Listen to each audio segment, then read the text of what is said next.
The Galactic Peace Corps training facility on Nexus 7 was renowned across 17 star systems for producing the finest peacekeepers in the sector. It was also known for its rigorous selection process, which few cadets survived with their dignity intact, especially those from Class 5 planets commonly known as Deathworlds.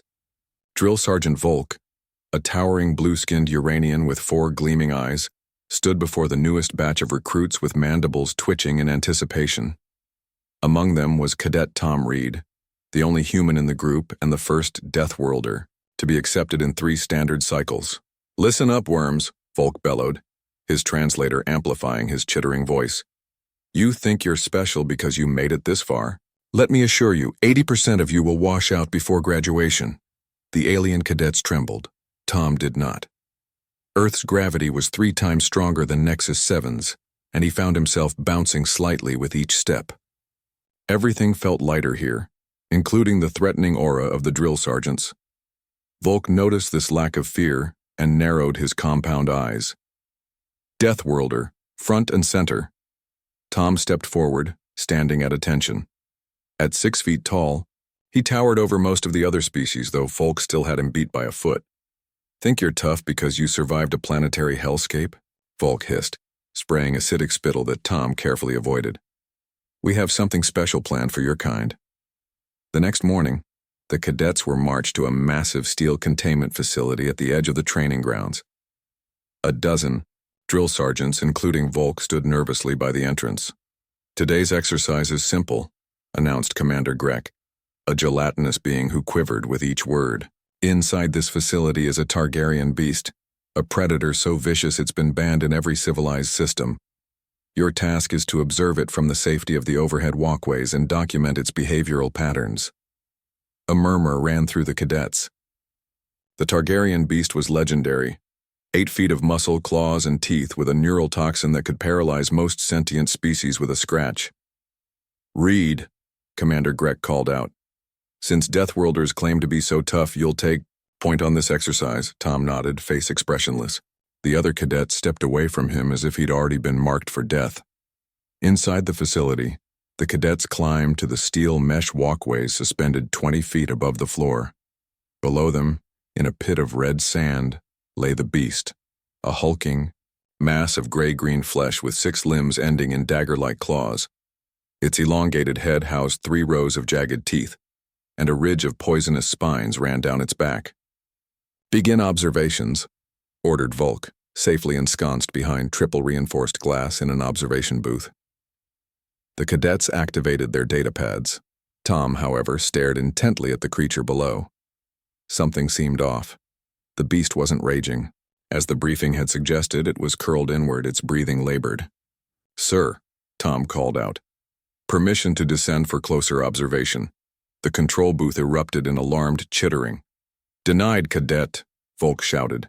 "That's suicide." "Sir, with respect," Tom continued calmly. "I believe the beast is injured. Its breathing pattern indicates pain. That's the point, Deathworlder. It's dangerous and unpredictable." But Tom had already made his decision.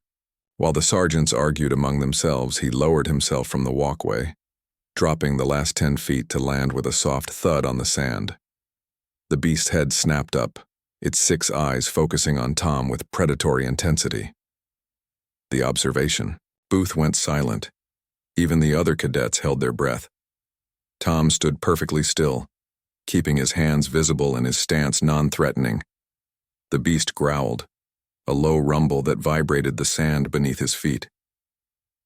"It's okay," Tom said softly, knowing the creature couldn't understand his words but might respond to his tone. "I'm not here to hurt you."